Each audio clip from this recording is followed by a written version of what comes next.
people, it's me, Anja. My pronouns are she and her, and welcome back to my channel for another recent reads video. September has started off to be a great reading month, and honestly, I really hope that it continues. So anyway, the first book on this list is called The Midnight Children. This book is a middle-grade contemporary that follows a young, outcast boy who finds his voice and his people once he discovers a family of runaways. I think this book constitutes as a middle grade contemporary on Goodreads, but I would argue that it's actually historical fiction because of the language used, but there's no explicit time period said, if that makes any sense. Anyway, I really like this book because, first of all, the found family aspect reminded me a lot of A Place to Hang the Moon.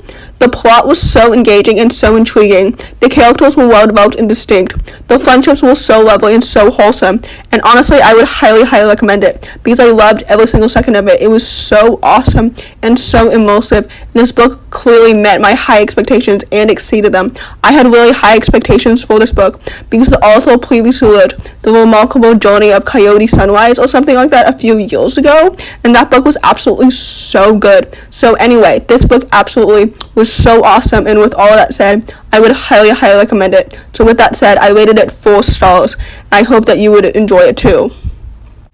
The next book on this list is called Wildbound. This book is a YA fantasy, and it's the sequel to Forestborn, which I read earlier this year in January, and it was absolutely so good. Another 4-star read because it was so awesome. First of all, the characters are well developed and distinct. Second of all, the sibling relationship between them is absolutely so lovely, and I really enjoyed it. The romances were so angsty and so wonderful. The world building was absolutely so fantastic. The plot is so intriguing and so engaging. Literally, this book is so good. I will gladly read more from this author, and I would highly recommend this duology because it's so underrated. This book is so good, and I really enjoyed it. It's quite possibly one of the best sequels that I've read this year, which may not say much because I've been saying lately that sequels have been disappointing. But anyway, this book is so good. It's absolutely so fantastic. Like I said before, this duology is so underrated. This author is so underrated. I will gladly read whatever she writes next because literally this book is so good, and I love it literally so much. So anyway, with all that said, I rated this book 4 stars, and I would highly recommend it. The next book on this list is called The Sunbearer Trials. For those who don't know, this book is a YA fantasy written by the same author of Cemetery Boys and Lost in the Neverwoods. And I apologize because the synopsis that I read off of Goodreads in my last video, I realized when I started the book was a little misleading because I thought that the main character was only competing against one other person, but he actually competed against 5 or 6 other people. But anyway, all that to say, this book follows a transgender main character who's competing against 5 or 6 other contestants to see who will be the Sunbearer of their nation. Honestly, I didn't like this book as much as I was expecting. I had really high expectations because, again, Aiden Thomas is a genius, and I love his other books so much, but unfortunately this book didn't quite hit the mark. And honestly, my main critique with it is that there were too many characters because it meant that my care for the characters was spread too thin, if that makes any sense. Even though the plot was definitely action-packed and the world building was pretty interesting, since I didn't care about the characters as much as I could have, I won't be continuing the series and reading the sequel.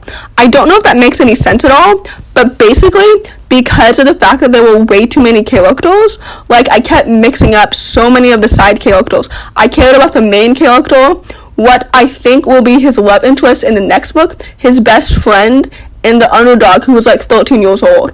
If you've read the book, then you know which characters I'm referring to. But anyway, I couldn't keep track of all the other ones, the parents and his love interest, his sister, and all the other ones. Anyway, point blank, I rated this book 3 stars because it was disappointing. I won't be reading the sequel, and honestly, I don't recommend this book. The next book on this list is called Monsters Born and Made. I also talked about this book in my last reading vlog, and I had really high expectations for it, but unfortunately this book did not live up to those expectations at all, and it's just another disappointing 3-star read. But anyway, this book is a YA South Asian inspired fantasy that follows a young, low-caste girl competing in a race reserved for the rich. I didn't enjoy this book as much as I was expecting because, first of all, the setting was darker than I expected, and I don't love dark fantasies personally. Second of all, I thought that there would be more focus on the race and the competition itself and less about the main character's appearance among the elite, because I had assumed incorrectly that the social class bit would be more subtle, if that makes any sense. Third of all, the world building was awesome and the plot was intriguing, and fourth of all, the characters had potential. But for me, since the story was so unexpectedly dark, I didn't care as much for the story as I wanted to. So if there's a sequel, it's not exactly on my radar. I don't know if that makes any sense, but basically this reminds me of when I read The Gilded Ones last year, and I didn't really enjoy it quite as much as I expected to, and I haven't read that sequel yet. So anyway, I don't know if that makes any sense at all. I rated this book 3 stars. This is one of those books where I definitely can understand why other people love it, but for me, it just wasn't my taste. So anyway, all that to say, I'm not writing off this author completely, but I don't exactly recommend this book because it wasn't exactly what I wanted it to be, but I understand why other people might love it more than I did. So anyway, all that to say, take that as you will. The last book on this list, and certainly not the least, is called Self-Made Boys. This is another book that I mentioned in my reading vlog that I had really high expectations for, and thankfully this book lived up to the hype. So anyway, for those who don't know, this book is a YA historical fiction retelling of The Great Gatsby in the remixed classic series, where marginalized authors take a retelling in a new lens of an original classic, if that makes any sense. And in this story, Jay and Nick are both transgender and Achillean. Nick and Daisy are both people of color, and Jordan and Daisy are both sapphic. I really like this book because, first of all, the writing was so lyrical and it was absolutely so awesome. The historical time period was clearly so well researched and immersive. The characters felt true to the original story while also expanding upon them.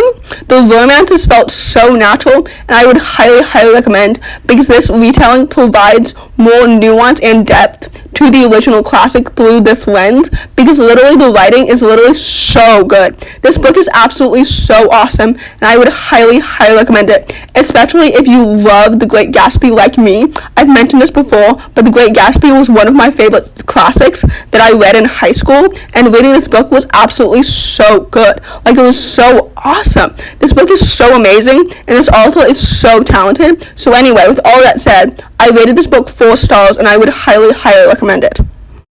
So, in conclusion, currently it's the 7th of September. I believe you're watching this video tomorrow. But anyway, I've read 13 books so far this month, which means that September has started off to be a good reading month, and I hope that it will continue to be. If you enjoy this video as much as I enjoy the majority of these books, please don't hesitate to give it a big thumbs up. Comment down below the kiwi emoji if you made it this far. Thanks for watching, subscribe to my channel if you're new, and I'll see you in my next video. Goodbye.